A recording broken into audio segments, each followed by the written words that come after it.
So this is our seventh in the series. This time is flying by. Can't believe how quickly these episodes have gone.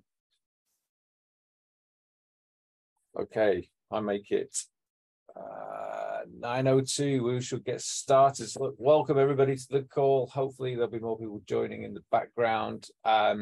This is like I said, the seventh call, and we're going to be going through. If you want to go to the next slide, please, Matt. The agenda. AIOps. So Matt Smith back in the saddle today, albeit with some technical issues. So you won't see our faces today, but he is there genuinely. We have spoken, and he's going to take you through AIOps, what it is, why we need it, and some of the benefits of AIOps in terms of how it ensures the delivery of best practices. In the Q&A, we had some feedback from you guys around, what is best practice assessment? How do we do it?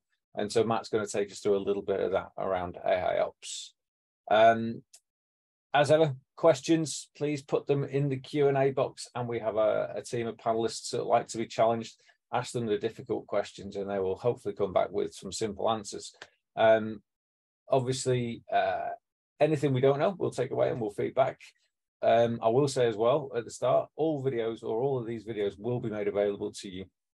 We are working on hosting them in a portal so you can all log in and register and get access. That is a work in progress, but we will make those videos available to you.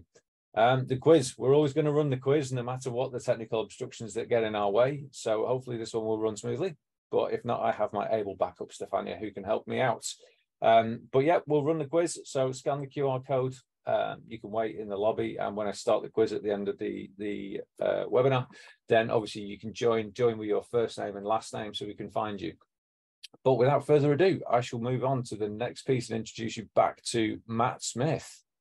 Yes, thank you, Chris, and good morning, everyone. Again, apologies for the Zoom oddities. There was an update last night, and Zoom has since decided it no longer wants to play nice, which kind of leads us quite nicely in today's topic around, how do we know if our environment is, configured correctly, if it's performing correctly, is that in line with our expectations, and, is the user experience we're getting out of those devices what we want them to be?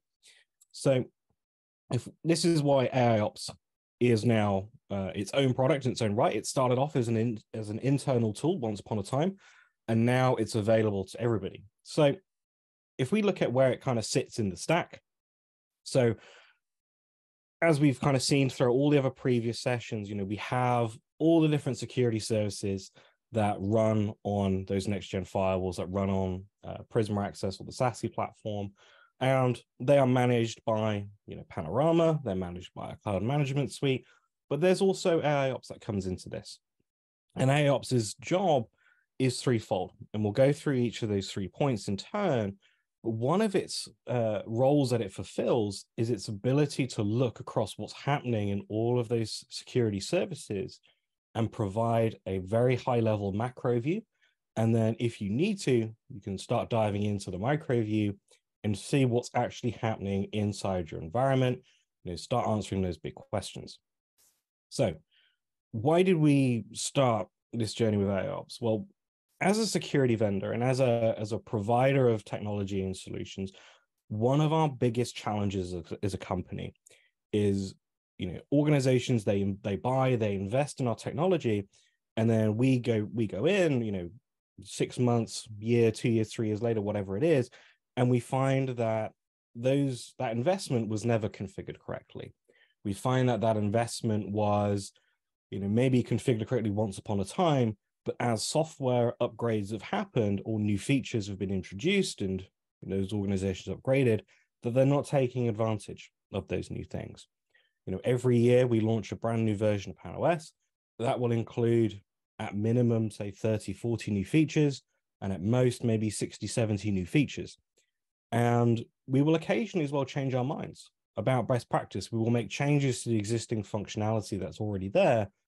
And we expect organizations to be able to go and read all those release notes and to convert that into changes that they need to make. And, that's just not the reality we live in. And as a result of that, when we look to the wider market, you go speak to the analysts at people, places like Gartner and things like that, you will find this very, very common theme that continuously runs. that it is 2023, and yet we're still managing these devices, and we're still, building methodologies around them that haven't really changed in the better part of 20, 30 years. And as a result, the actual manual labor element of it, the intensity required to operate them is still astronomically high. And that's only getting worse as more and more things get added to those platforms. So as a result, what Gartner was predicting was that, misconfigurations or, mismanagement of those devices is going to essentially be one of the pivotal reasons why breaches still happen. And certainly, 2023 to date, we've seen in, almost every single attack that that has been in the news, over the last kind of 6 months, we've always found that there is definitely a scenario where a misconfiguration of a firewall, of the SASE platform, or whatever it is, would result in a breach, regardless of how much technology was invested in, regardless of how many people were looking at it. The fundamental truth is, if it's not abiding by best practice, if it's not abiding by, a security zero trust kind of first idea, then it doesn't matter what you have turned on if it's not able to work effectively. And this is something we've seen time and time and time again. We've had scenarios where we've gone in on incident response, or we're responding to a breach, and we're looking at that chain of events, and we're actually realizing, okay, well, you had all the pieces to the puzzle, it's just the puzzle wasn't put together quite right. And as a result, that attack, that breach, whatever it was able to be successful because it took advantage of that puzzle not quite fitting together quite right. And it's a very, very serious problem. As I said, we launch new software every year. We expect organizations and our partners to be able to day one turn all those things on. But we know that's not reality. We know that as time goes on, we change our minds. We learn from what actually works in the real world and adjust accordingly. And we expect you to keep up with that. And that's an unrealistic thing to put on every single organization. So this is why AIOps came into existence. I said it started off as an internal tool that we used whenever you gave us a tech support file, which is like a repository that comes out of the firewall for attack or support purposes. And this tool would analyze that configuration, and it would essentially benchmark it against what we established to be best practice. And it would start proactively looking for scenarios where you would have, blind spots, you would have loopholes, you would have openings in that policy that really didn't need to exist. And we expanded that functionality over time. We launched a standalone best practice service where you could upload your configuration and it would return to you a really comprehensive report around, here is where your blind spots are, here is what you need to do better at, here's where you're perfectly fine at. And you would provide that with some context as to what your environment looked like, so we could tailor that response.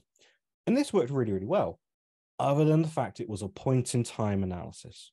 We were relying on you to actually run them continuously. And for a lot of people, that's just an admin overhead that is simply too much to bear. So we thought, well, how do we do this continuously? So this is why we took our internal tool, we revamped it, reworked it, and now we published it for everyone to consume. And that is now AIOps. So we can do that continuous verification. We can do that continuous analysis of how your environment is configured. And as you upgrade through software and as you add new features and functionality, it is there to provide that view of, hey, you've turned stuff on or you've upgraded software. Here's all the things that we need to revisit. Okay. And as time's gone on, we started to add more functionality to it. We've started to answer some of the bigger questions that people have been trying to find answers to for a very, very long time. And, as we've talked about, typically we find in the real world that, network operations, managing these devices day in, day out, especially as the estate grows, it becomes difficult, which ultimately results in, typically these three things, poor posture, stuff that was clearly preventable, and hindsight's a wonderful thing, whether that be a software problem, like a known bug or a known vulnerability, or a configuration error that occurred. And then underutilized security, we have plenty of instances where we've, someone has invested or bought some of our technology and they didn't realize that they actually had all that capability and turned hardly any of it on. And then wondering why did I spend all this money if it's not doing the job? So we come in and we look at it and we find, you've only been running with maybe 20% of the capability that you bought actually turned on and actually doing something. So it's a very difficult line, to tread in the real world. As we know, we all have different responsibilities and we will have lots of other technologies to look after. How do I make this one as low maintenance as possible? Okay. There's two ways we go about doing that. We started off by doing what we would call static analysis, so that point in time analysis, as I said, with the best practice assessments and everything else. And then we actually realized when we wanted to move it to a continuous model, well, we needed to start looking at, well, what is it that you do in comparison to what your peers do in your similar industry that we put you into buckets with? And then what about on the global stage? What is it about your config that maybe is unique and is special compared to somebody else's? Are you doing things differently that no one else is doing? So what we do is we use elements of machine learning throughout AIOps to start looking at different scenarios and start doing some interesting things. And this is, everything from base level predictions. We think that you're going to run into performance problems in 30, 60, 90 days from now. We think that you're encountering a bug based on the telemetry that we're seeing from the device.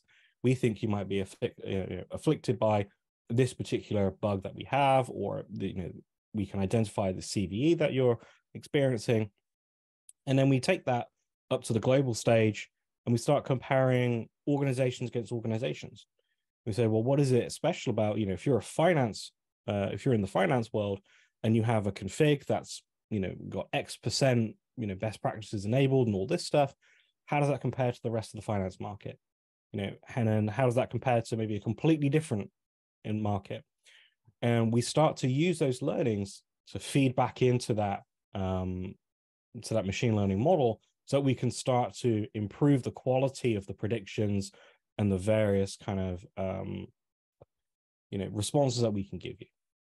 Okay, so let's have a look at what they are. And before we do that, this is how it works. Okay, so we have our firewall down there in the left.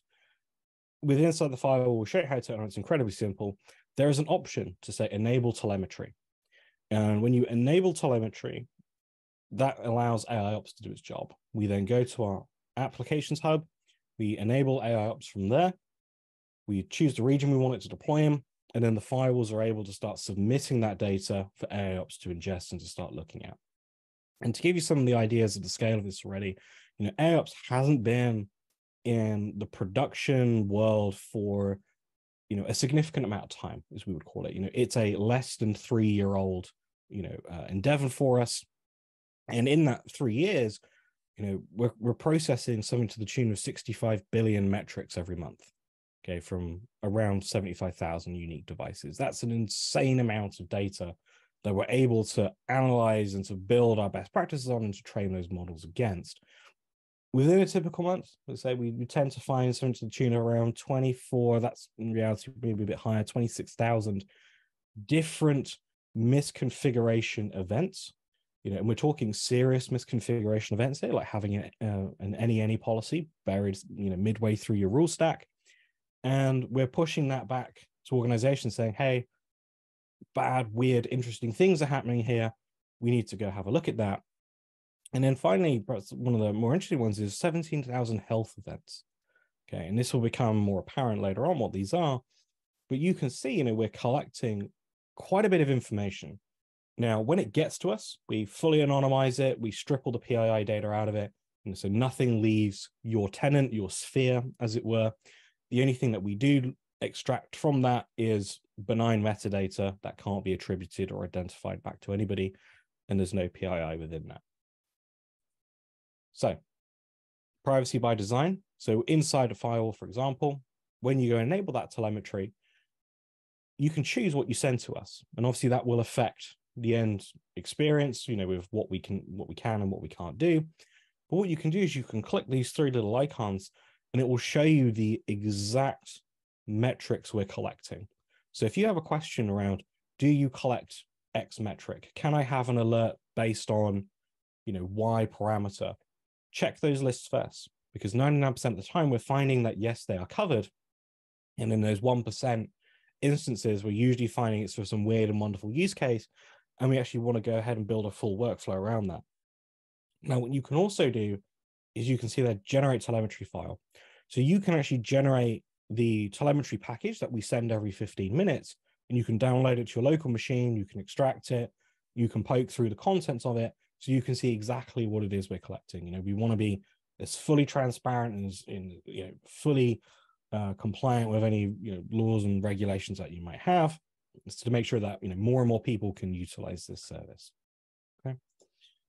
So, what are the three areas that AIOps is ultimately going to fix for us and ultimately achieve?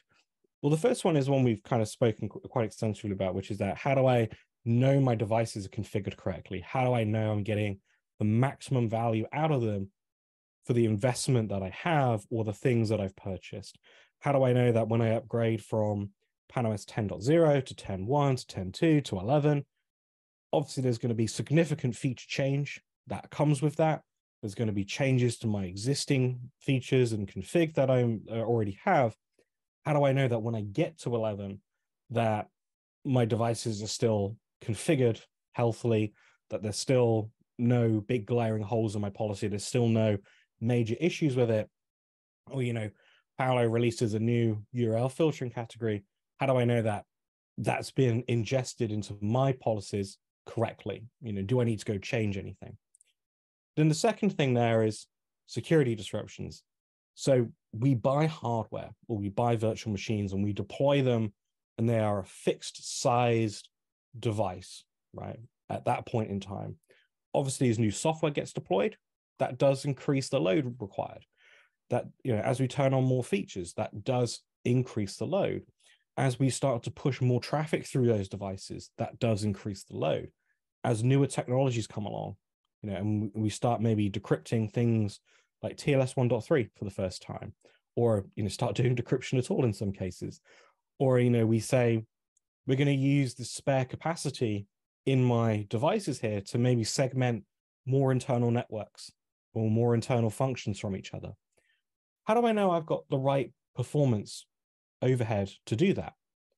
How do I know that my devices are not experiencing high latency, or, that there's no significant interface errors? How are they performing? Are they overheating? All of this stuff that would be collected by SNMP metrics. We take that a step further and we apply that prediction model to that, and we start looking into, real, under the hood health of these devices. For those of you who've been with us for a long time, you've probably, had a support case at some point in time around packet buffers or packet descriptors. And you'll know that it's a very difficult thing to diagnose because it's not a consistent occurrence. It's something that might only manifest under certain network conditions, and it's very, very difficult to catch it in the act. Well, with this, because we're collecting down to the per minute analytics, we can see exactly when that occurs. We can run the prediction that says, we think you're going to have this problem, or you are experiencing this problem. Here's all the evidence to back that up. And we'll show you in a bit more detail how that looks. And then finally, achieving visibility. Palo Alto Networks devices, we generate an enormous amount of data. And that data is incredibly rich and incredibly detailed. But sometimes we just need to take a step back, look at things on the macro level, answer some very, very high level questions. Are my devices actually blocking things that I want them to block? Are the things that I tell them that it's okay to allow, are they actually being allowed? What is DNS security up to? How many queries has it inspected in total? What's Wildfire up to? How many samples have we submitted, and how many of them are malicious, etc.? And then that extends to every service. We're going to be adding more and enhancing those as time goes on. But it starts answering those big questions. And then if I want to, I can start drilling down into the detail, if something catches my eye or something that looks interesting. So there's a huge amount of information at our disposal in a very simplified manner. And we'll step through that and look. But what we'll do is we'll look through those kind of 3 high-level benefits. First is looking at that posture. It's obviously comes without saying that it's incredibly important to make sure that we have a healthy configuration. And as we go forward in time, new features, new software, that we continuously verify that we're running this. And if you're in an organization, you have lots of different people performing lots of different commits and responsible for their own corner of the kingdom, we need to make sure that the work that they're doing is in line with the standards that we set. Okay. And there's all sorts of interesting things in here. There's a panorama plugin, for example, that can perform this check before a commit happens. And then you can choose whether or not that commit should fail or should proceed if it does fail those checks. And we can start to look at that over time. Okay. And we can start to see that as software changes, we might say, okay, well, in PanOS 9.1, this was best practice for this thing. Well, in 11.0, it's totally different. Here's now what we recommend. Here's how you bring your 9.1 policy forward to something that's more compatible with 11.0 and is more in line with best practices. Okay. As I said, it helps us answer those big questions. It helps us dilute that information into something incredibly simple.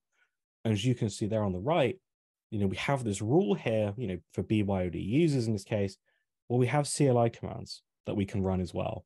We have, as part of the response pack, completely natural language to tell you, here's what you need to go and do to fix a problem. And that could be, click here in the UI, click there, put this value in this field, or it could be in some cases CLI commands. It could be API commands, even for some unique cases. There's a huge amount here that means that regardless of your skill level or your level of comfort and level of how familiar you are with our platforms, it is incredibly easy to digest the data coming out of it. Okay. Same for the second point. How are my devices actually performing? And this is something that is it's one of those kind of guesses in the dark. How do I forecast what my firewall is going to do in the next 90 days, let alone the next 3 years? We have plenty of organizations where they say to us, well, we're not doing decryption today because we're worried about the performance impact of that. We can now collect telemetry for a month, and we can now show them, hey, actually, it's not going to be a problem when you turn on decryption. Or, we have organizations that are still wringing every ounce of value out of platforms that are really, really far past their sell-by date by now. And they're saying, okay, well, we're running at 80% load. When are we actually going to hit the wall? When are we going to hit the ceiling? And when do we actually need to change the hardware out or build a bigger VM? We can now show you that. We can now say, well, if you carry on the way you are, within 180 days, you're going to actually start experiencing problems.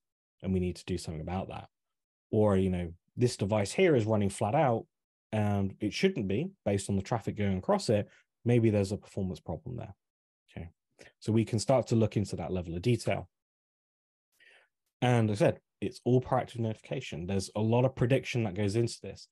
Okay. And, as time gets closer to that event happening, it gets more accurate. Okay. As time goes on.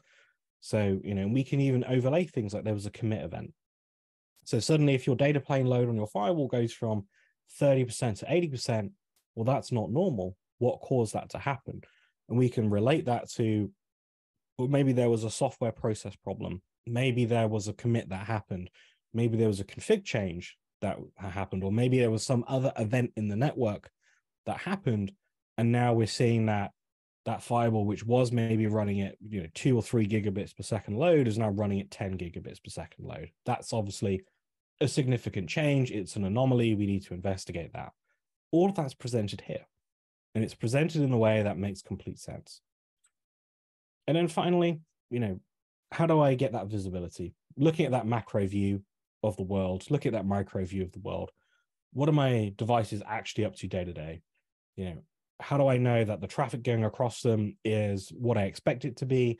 How do I pick out things that we don't want? How do I know that my security services that I paid for are working correctly, that they're doing the job we expect them to do? And how does that relate to my environment? Okay. So we can do all of that, and we do that in a variety of different ways, which we'll show you in a second. What this allows you to do is to start asking, answering some of those really difficult questions. How do I know, A, that my config is right, that my devices are running correctly, and that the net result of what they're producing and what they're processing through is as we expect it to be? There's all these massive, really difficult questions to answer, because whenever we answer them, we can answer them only for a point in time. Whereas now with this, we can start looking at it across days, weeks, or months and start to say, well, maybe we're, adding a gigabit every 6 months.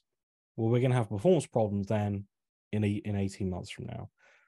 We're starting to push data center traffic through those devices. Well, how does that look compared to my, typical user space networks? All of those things are very difficult to answer. Not impossible, just difficult. Whereas now we can take a step back and we can look at it in a much clearer way. And if you want a single kind of screen grab as to, it's just a teaser of some of the things that, AIOps is going to do for you, it really comes down to this. There's all sorts of quality of life, all sorts of really interesting kind of use cases. One of the more common ones we see a lot from support is, people turn on decryption, they set a life on the certificate that they're using. Maybe it's a year old. A year comes around, they've forgotten to renew it. Certificate's expired, and now nothing works. And that question is, well, why is that? Why didn't I get a notification? Well, now one of the tasks AIOps has is to check for things like that and provide notification. There's something to the tune of about 1,000 different unique checks that it has just for the health of the device. The best practice, that's in the range of a few thousand. So it is really getting into the weeds as to how your environment is functioning and is configured to function. Availability wise, it's currently available today in 2 flavors. There is a free version, and then there is a premium version, and we'll go through the differences between the two in a minute. It is currently available today for Panorama and hardware firewalls. We are almost at the cusp of launching the licenses and the SKUs for VM series. So VM series today is supported under the free tier. The premium tier for VM series is coming in hopefully by a couple of weeks from now, hopefully by the end of the summer at the latest. And you can start off with, everyone here can start off with the free version. And we would encourage that everybody turns it on, the free version, get a taste for it, get an idea, get an understanding as to what AIOps is going to do for you. And then as we look forward to, well, what's coming, what is exactly in the premium side of it? What do I get for spending a bit of money? Obviously, this is not done. Like I said, AIOps is still relatively our youngest kind of offering that we have out there right now. The roadmap for it is really quite incredible, with the number of unique feature requests that people have come to us and said, well, it'd be wonderful, it could do this. And I have this scenario, this workflow that I want to see in something like AIOps. To the point where AIOps now has the 3rd largest feature request inventory out of any other product that we have.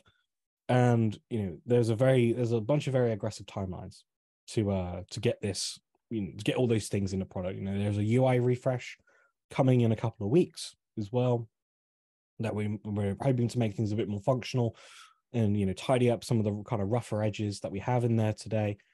But as you can see in the premium version, we get those predictions via the machine learning. We get quality of life workflows, like how do I plan a software upgrade? If I'm running a device that's on 10.0 something, how do I get it to the latest and greatest, support recommended build of PanOS that Palo Alto Networks recommends? And how do I get there? What's the quickest, the easiest, least hassle way of doing that? It's that's all laid out for you. Like I said, there's that Panorama plugin where you can have AIOps check your proposed changes before they become live and make a decision on that. You can see that there's things like integrated ticketing and onward integration services. Obviously that area looks a bit empty right now. There's significant enhancements coming to that in the not too distant future, where we want to be able to say, here's an API, go integrate it with whatever ticketing system you have, create tickets that immediately create a ticket with us. So when you create a support ticket and you know that you're going to have to go through that song and dance of, well, have you done this? Have you done that? Can I have a tech support file? All of the typical tier 1 stuff. Well, that all disappears because from AIOps, we click a button and it generates all that information in a format that RTAC can very quickly ingest and sift through. And, usually that can solve the problem straight away, right? And in those instances where we need a bit more information, we need a bit more context, then support can engage with you directly and say, hey, thanks for that. We just need to know something a bit more about your environment so we can make sense of this. Okay. So again, screenshot this. Of course, you'll get the slides later on afterwards. But this is the kind of the breakdown as it is here and now. So let's have a quick poke through a live environment, and we can explore together what this looks like. But before we do that, one of the things we need to talk about with availability is, well, is AIOps available in my region? Yeah. So there is this link here, which again will be sent along with the slide deck, where you can see for all Palo Alto Network services where they exist in the world. So if you're bound by regulation, you're bound by compliance, or you want to have processing as close to you as possible, here's how we do it. So currently we're filtered on AIOps Next Gen Firewall. And then if I click the Netherlands, here are the services that are currently locally available. If I click, for example, in France, here's what's locally available. And then if I click, for example, the UK, here's what's locally available. If it's not available in your specific region, do let us know that, if you need to see that because of regulation, compliance, whatever it might be. And then we can see what the viability is about bringing that service locally and if it's whether or not actually going to happen on roadmap or not. But anyway, let's have a look through a live environment. So this is looking at a premium environment just to show you, kind of a flavor of everything. When we log in for the first time, those 3 use cases that we had, or those 3 big questions that we have, are answered straight away for us. How healthy are my devices? We can see overall we're in pretty good health, but I do have some alerts. How secure are my devices? Again, that configuration state, how well are they configured? How well are you taking advantage of the investments you've made? Again, generally we're pretty good. We've got some devices that need a bit of attention. And you see we've still got some alerts that we need to process through. And then finally, answering that third question, well, what are my devices actually up to? What's being processed? How are they handling threats, for example? How many apps am I seeing? How does this compare to last week's performance? That's all very quickly answered here. Okay. So what we're going to do is we're going to go ahead and we're going to start looking at some alerts. So we'll start off by looking at let's say some critical health alerts for our firewalls, because obviously we want to be aware of that. And as you can see here, we get a mixture. So we've got a high processing activity alert.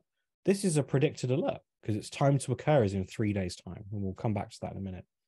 We can see PAN-OS end of life. Maybe not, the content databases haven't been updated. Certificate expirations, redundant power supply failures, zone protection profile. So one of the really cool things that I find interesting about AIOps is we will tell you should go turn on zone protection profiles and you should set up a denial of service policy. And then you will respond, that sounds brilliant. What values do I put in to have the alert and activation gates, actually come alive? And we'll tell you, well, that's down to you and your environment. It varies, it's subjective. And then you'll sit there for about 6 months trying to figure that out. And you'll put some values in and they're either, too small and you cause an outage, or they're too big and you experience some kind of, denial of service attack or whatever else, and they don't kick in. So you're kind of thinking, okay, well, that was a bit of a waste of time. What AIOps will do is it will analyze all the traffic at the zone level, and it will make a recommendation to you that says, hey, I think based on what I've seen over the last 31 days, that you should set those zone protection profile values to these values here. And, be warned, we are a bit conservative. We will say, let's say the median traffic load is, 2,000 packets per second, and that works out at a gigabit. we will say, well, maybe you should set that at 2,500 packets per second and maybe 1.5 gigabit. Yeah, there is a safety buffer in there. It's about 10 to 20% typically. So use that as a guiding, as the first kind of guide. And then again, as time goes on, it gets more accurate. So if that, you put that in and then, half a year later, nothing really changes, it will suggest, okay, maybe we can tighten those values a little bit. So that all of these really difficult things that are, finger in the air, pure guesswork, we can now automate very, very easily. So let's go ahead and look at this high processing activity one, because it says, okay, this is going to happen in the next 3 days. So we get our alert, we get a brief description, well, what is this alert? What does it actually mean? What is the impact of this? So if this alert was allowed to continue or has happened, what's the impact to me? What are the recommendations? In this case, there's troubleshooting guides which will link to different commands and things you can run to go and figure this out and check there's some more detail yourself. The events. So we had an event on the 20th of June, so yesterday, where we said that, we've hit the warning threshold. So we've hit 80% load. Okay. Now, obviously, that's not a good thing. It means we're running our devices quite hard, which has caused AIOps to make a prediction that says, okay, well, going forward, we think that you're going to hit 85% load, which is where we start to deem the critical threshold. Okay. And then we get a history tab. Has this happened before? Yes, it has. It's happening quite regularly. Of course, we can pull that time out there. What we're going to do is we're going to say, here is the last 30 days of the data plane load. And you can see I can turn off different things here. So I can say, okay, there was a commit event on the 16th, and we can go look on the 18th, sorry, and we can go look at that in a bit more detail in a minute. But we can see generally things have been going, around that 40% mark, 45%. There was a commit that happened, and now we're up into the high 70s, 80s kind of region.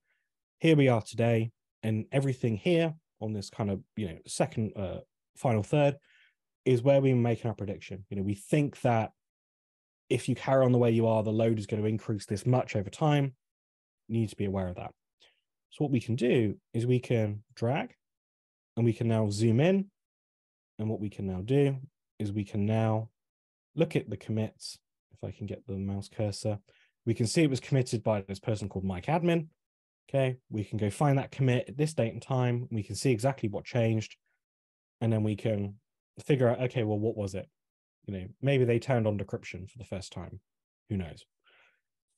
Again, if we come in here, we look at zone protection profiles, we can see that incoming packet rate is spiking up and down. It's consistent, but is it consistent over a significant period of time? Yes, it is. Okay, great. This will then make a prediction so that we can then start setting some values and profiles to accommodate this. Okay. There's a huge amount of activity, a huge amount of information in here. And for example, if we look at this event, this is an event that's actively occurring. Again, high processing load. Well, what's actually causing it? So we can start to analyze and we can say, well, we're seeing quite a lot of syslog. We're seeing that on this particular interface. That's contributing to this high data plane load, which has caused this alert to exist. Okay. And then what we can do is, hopefully this has some data in it. It does not. We can look at the respective graphs for each of these. If someone hadn't actually reopened this ticket, that would have been really, really handy. And what this will do is this will populate these charts down here, and it will say, okay, we're going to overlay the packet rate for syslog against data plane load. So you could see the cause and effect or the intersection point. All that information is incredibly easy to find. Now, what we're then going to look at is we're going to look at our security alerts. Okay, so this is more of that best practice side of it. There is a different way of viewing this information we'll show in a minute. But we can start to skim through these and we can say, okay, well, some of these exist in Panorama and some of these exist on local firewalls. We do deduplication. So if you have 20 firewalls connected to Panorama, obviously they're all running the same policy. Well, we're not going to show you 20 alerts for the same thing that exists in Panorama. We're going to condense it down to a single alert. So where we're seeing these, specific ones just for a firewall, well, that means there's some local config on that device that maybe is out of spec. So it helps us find out scenarios where we have configuration mismatches. People have done things locally they shouldn't have done, etc., etc. But we can click into here and we can see, for example, known bad URL categories not blocked. Okay, well, that sounds something like we could easily fix. So when did this occur? Has this occurred in the past? What's the evidence for this? Okay, we have a block list here. And our recommendation is the following categories should be blocked, unknown and parked. What profile is it in? It's in this profile here. Okay. So we have immediately dived into here is the problem. Here is where it is. Here's what you need to do to fix it. Here's where you should go and fix it. Okay. It's incredibly simple, incredibly powerful to figure that out. And then for the alert side of it, we'll round off by looking at the services aspect. So within here, are my devices, if they're forwarding their logs to the data lake, are they able to do that successfully? Are they having issues connecting to the CDSS services like DNS, Wildfire, etc.? All covered. And then we can come through and we can start looking at our posture. Okay, and all this will be available in the free or the premium tier, depending on what you go for. And we can start to look into this, and you can start to poke through with your own specific data, and you can see, things like, okay, user ID. 35% of our policies configured use user ID, 65% don't use it. Okay, well, I can click that, and it's going to show me those policies that make up that 65%. Okay, incredibly powerful stuff. Things like security advisories, obviously, PanOS's software, it will have vulnerabilities at some point in time. Here's the vulnerabilities that we are published. We can see that this device here is subjected to that. It is vulnerable to this vulnerability. In the premium version, I can click generate upgrade recommendation, and that will plan my upgrade path for me to get from this vulnerable version of code to something that isn't vulnerable, either within the same major family, like 10.1, 10.2, or going across major versions as an alternative option. Okay, so we've got this huge amount of information. We can still run an on-demand BPA. So if we want something that's neatly packaged that we can give to our partners, we can give to our management, as a singular pack, as a point-in-time analysis is what's happening, we can do that there. Then we get into the full-bore best practice assessment. Okay, we are going to be adding more additional frameworks for evaluation as time goes on. Currently, we are looking at CSC as the main one, just because that's one we find most people tend to commonly use. When we select our device, and we get our high level here, we can come into security. It's going to break it down, in this case, by rule. And we can say, okay, well, on this rule here, what's wrong with it? Here's the relevant CSC control. Here's the recommendation. Here's an estimated time to fix it. Okay, so it's incredibly simple to kind of plan out, is this going to cause maintenance outage? Should we have a scheduled maintenance window, or can we just fix this in production and just, get and push it live? Policy analyzer, again, this won't work because I'm not authenticated. Oh, she will. So what this will do is this looks at the intention of what you plan to do. So if you want to have a change made to policy which says, what if we did this? Well, we can now emulate that. We can plan it, right? You can essentially build a fake piece of traffic and evaluate it against your rule base, and this will return those results. Okay, so you can kind of plan changes in advance now with two different use cases, looking for intention and looking for anomalies. Is there a black hole? Is there a window? Is there a hole in my policy that has unintentional side effects? Or I want to make a change. What's going to happen if I make this change? Okay. And then we get into all the activities side of it. So we'll start with the exec summary, for example, here, where we get this very nice high-level overview of just what is my environment up to. Okay, so you can see from threat prevention, over the last 30 days, we've blocked 5.4 million threats. URLs done its job with 750,000 URLs. What's DLP done? What's Wildfire done? And the more services we have, the more detail we can get. So, for example, here with Wildfire, what's our submission rate? What's our toxicity rate? All of that information, very, very easy information to digest and hand out. We can then break that out even further with some more additional detail. And then what I can do, for example, is I can dive into more specific kind of dashboards and UIs that's going to break this down and give me the tooling that I need and the filters I need to start evaluating my environment. So how many of my apps are SaaS applications and non-SaaS applications? The ones that I use, I can tell AIOps these are sanctioned so that, we can populate more data and have more context. Where are my applications? What category are they in? By data transfer, by the number of apps used. All this really incredibly useful information to have is now digested into a point-and-click adventure. So this information is collected in 15-minute intervals from the devices, but those 15-minute data packs contain the previous 15 minutes. So we're collecting down to the per minute analytics. Okay, so, and then we collect it every 15 minutes. The firewalls will continue to retry sending that data. But, we can come in here, for example, and say, well, hang on a minute, why am I allowing malware? That's clearly not right. We can now click that, and it's going to pre-build the dashboard for us. And it's going to say, okay, well, where is this traffic coming from? What are the applications? What are the threats? What's going on here? Do I need to be concerned? Where's it all coming from? Who are the users? There's a lot of really powerful stuff in here. Okay. And then what we'll do, we'll round it off by looking at, the DNS security dashboard, for example, because this is one of the more common ones. If you were previously using autofocus to look at your DNS security data, that's now residing in here. And again, we can see over the last 24 hours, 4.2 million queries analyzed. Here's the maliciousness of them. Here's how that breaks down by category, over time. Are we allowing them, blocking them, sinkholing them? And again, I can click into this and it's going to give me much more information. What are the resolvers that people are using in my environment? All that sort of thing. And then finally, we get to a search. And what I'm going to do, I'm just going to grab a hash here of a sample. And we can say, show me everything to do with this hash, or this IP, this domain. This is a premium feature. And it's going to start pulling that information in. And, we can start to see in my environment, we've never seen it before. Here's some tags.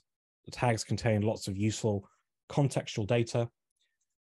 We can come and look at the analysis report for this. And we can see the high-level IOCs, the high-level behaviors, the causality chain, screenshots. So when you look at a wildfire report today, you might realize it's maybe not the nicest, the prettiest thing to look at. This is the future where we're going. So one of the things that AIOps is going to do is it's going to kind of set the benchmark for all of our kind of reporting going forward. And we can see here we get a lot more detail about what's going on with that sample, confidence verdicts, what's happening in user space, what's happening in kernel space, what are the DNS requests it made. All that information is now in here, really accessible, really, really easy to get set up with. To activate it, I'll show you quickly how we do that before I hand it back to Chris, is when you go to apps.paloaltonetworks.com, you will be presented with something called the hub. We are in the process of doing a live migration to something called the TSG, which you hopefully, when this loads in, you'll be able to see. Let's just give it a kick. And then all we do is we simply select, I want to activate AIOps as an option. And then what that will do is that will, here we go. For example, here it says my personal tenant. We have this option here, activate AIOps for free. So we click launch. And then what that will do is that will take you to a prompt that will ask you some basic parameters. What do you want to call it? What region do you want it in? That sort of thing. That will then stand it up. And about an hour, 15 minutes or so later, AIOps is up and running. And then inside our firewalls, we put the device certificate on them, which AIOps will tell you how to do. We then configure them to start sending telemetry. We wait 15 minutes for the first telemetry pack to get sent. Data won't be displayed in AIOps for the first hour. So we need 4 telemetry packs per device to start doing analysis, or at least, start doing all of the analysis, I should say. And that's typically an hour to do that. So that is our very high level kind of whistle-stop tour of what AIOps is. I hope that it gives you a good idea that, start off with the free version, get as much value out of it as you can. As we start to add more features, we're going to be significantly bolstering the premium version, and with the prediction side of it and some other, nice quality of life stuff that we've got planned coming in the pipeline. Make that change at that point in time, but start using it today. Start evaluating your config, how healthy your devices are, and if you have the data lake, if you have CDL, as you can see here, AIOps can start going through all of that data and start providing additional context and analysis as to what your environment is behaving with and is configured to do. So I hope that's been good, for everybody here. And with that, I will hand it back to Chris. Excellent. Thank you, Matt. And I will just share my screen. So, can you see my screen? Is that now? Can you see my screen? Yeah. Excellent. Fantastic. So thank you, Matt. That's awesome. And, a fantastic tool to simplify the life of operations. And so, the three pillars, looking at device health, looking at security posture, and looking at threat analysis going on in your environment is super powerful to empower and enable your security teams to make good decisions and justify and evidence the investments that you've made in Palo Alto Networks. So, look, thank you, Matt, for running through that demo. Hopefully everybody's found it useful. The chat has been on fire, or the Q&A has been on fire today. So thank you to the panelists for sorting that out. And hopefully we've covered all the questions live today. As ever, we have actions or calls to action. So for anybody that wants to try AIOps, obviously, if you're an existing customer, then of course you can enable the trial here using this QR code. I know there was a number of questions about that in the chat. Matt showed you how to enable it in the hub. Obviously, enabling telemetry on your firewall is the next step, and sending the data there. We have the Ultimate Test Drive. Matt, does that include AIOps in the CDSS Ultimate Test Drive? Currently not today. Okay. The future plan is to have AIOps baked into it. Right. But with it being free, stand it up in your own environment, you're going to get much more relevant information out of it. 100%. And look, if you can't stand up in your environment, you're not a customer, we can do the SLR, we can do the security lifecycle review, we can deploy a device for you in your environment. And whilst it won't pick up some of the rule-based stuff because the rule won't exist, we can show you some of the threat-based information in there as well. If you want to learn more, if you want to dive deep, then the Beacon Learning Portal, that's available to everybody to register. Go consume some of the online learning about AIOps, and you can dig deeper into the capabilities of it. As ever, your feedback is a gift, so we always like to hear from you. If some of your questions didn't get answered live today, please submit them afterwards in the survey at the end. If you need to be in touch, if you need someone from the SE team particularly to get in touch, I know it sounds like we have some activation challenges with some of you, please let me know and we can find the right SE to get them in contact to get you up and running. If you'd like to talk to commercial people about the cost of this thing, then obviously we can arrange that too. Also, keen to hear your feedback. One of the points raised in the feedback in previous sessions was to run through best practices assessment. So hopefully this covered that one. But if you'd like some deeper dives, then obviously we can cover that in future sessions. So next week, we're gonna change tack a little bit. We're going to talk about IoT security and why network access control doesn't necessarily provide you the visibility that you think it will, and how Palo Alto solves the IoT security challenge across not just the enterprise but also in healthcare and manufacturing. That'll be done by a colleague of ours called David Scrivens. So I'm looking forward to that session. This kind of rounds out all of the cloud delivered security services topics, and then the final week we'll be going to Julian, who's going to talk to us about how do we use all of this stuff actually in reality and in security policy to build a zero trust security policy. So that will round out this session in a couple of weeks' time.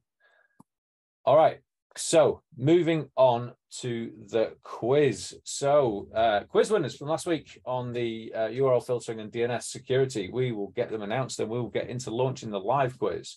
So in third place was Jaunt Wyatt. Congratulations, Jaunt. Great result for you. In second place, we have Yurt Bex. So congratulations, Yurt. And then the winner from last week with the fastest finger was Andy Deeks. So not a lot in it actually between first and second. So a good strong performance towards the end actually, Andy. You came from behind.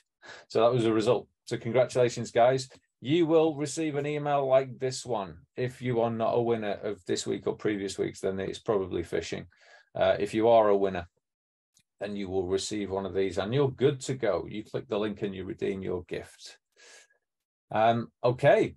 And without further ado, we will flip into the quiz. Hopefully we've still got people on that can join the quiz. I will launch that now. Or I will try, given recent history, this didn't always go to plan. We have a backup. That's always the way. Yeah. Just show.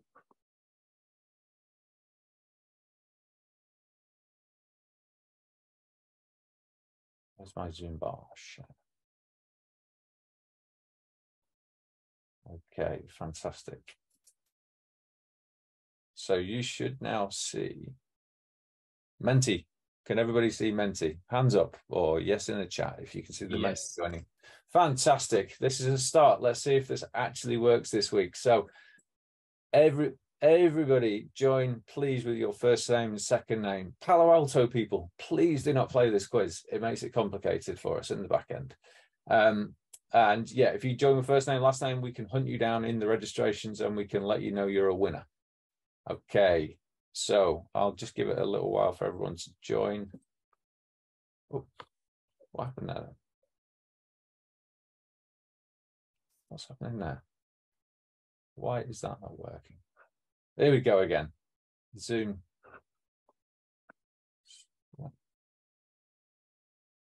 Okay. All right, this is better.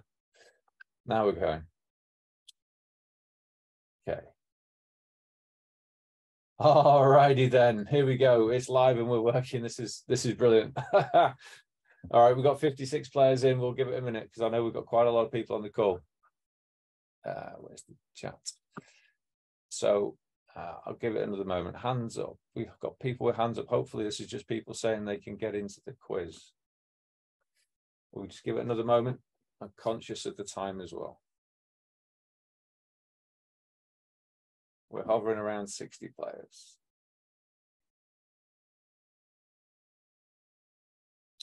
All right, Tim, we will get started. Do you know the rules now? It's read the question and answer as fast as you can to get more points. So on with question one. No, we're not on with question one. Here we go. AIOps is free to get started with. True or false? Oh, there's a lot of people in that one fast.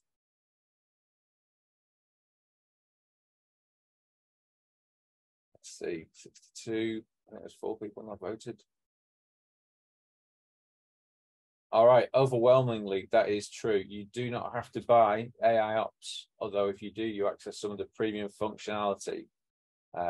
Yeah, you can definitely get started with the free tier. All right, let's see how that's what panned out. Okay, so Stephen James taking up the lead, Leon and Matthew. Good to see you up there again, Matthew. Fastest finger. Pete Redmond also making an appearance in 4th, not far behind. Okay, brilliant stuff, guys. Well done. Next one. Question 2.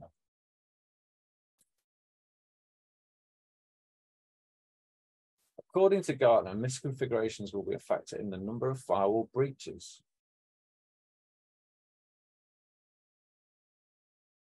What percentage of breaches?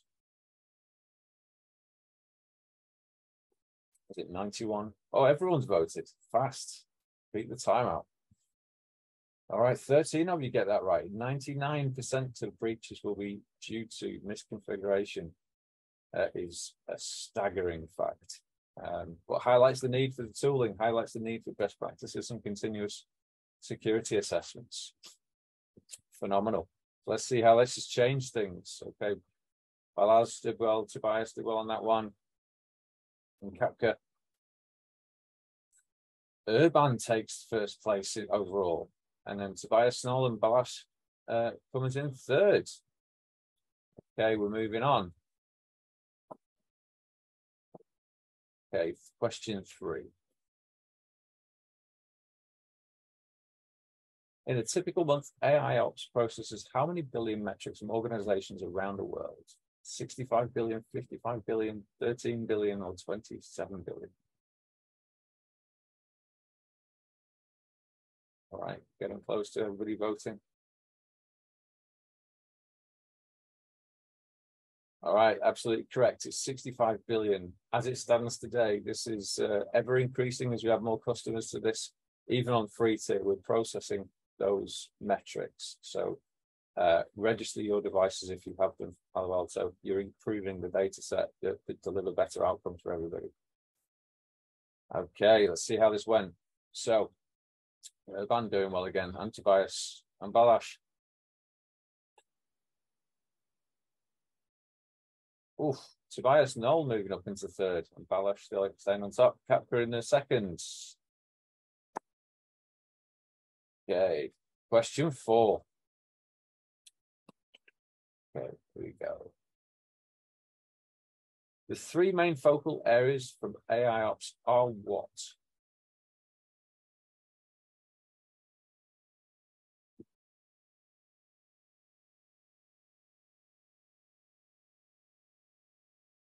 Hopefully not SNMP. All right, well done, team. Everyone's voted, so. Oops. 41 of you getting that correct. Absolutely, it is posture, health, threat, and insights.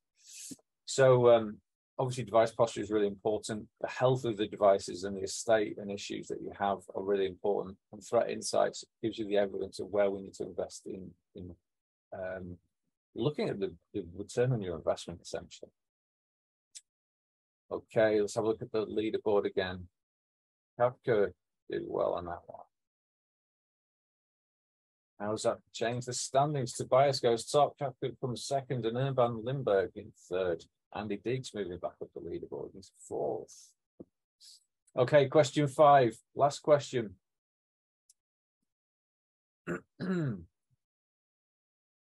AIOps Premium can leverage machine learning to predict future issues and suggest proactive actions. True or false? Okay, I thought we'd have had everybody voting for this one pretty quickly. 2 seconds. All right, absolutely true. It can, and it does use machine learning to predict future issues. 57 of you get that right. That is our last question. That is all from us today. We will reveal the winners on next week's call. Look, thank you to Matt again for running us through this. Apologies again for our Zoom issues. We will get those resolved hopefully for next week. Thank you to the Palo Alto team for answering the questions. And of course, thank you to everybody for joining this call and spending your precious time with us. We always appreciate it. Thank you so much, and we'll speak to you next week.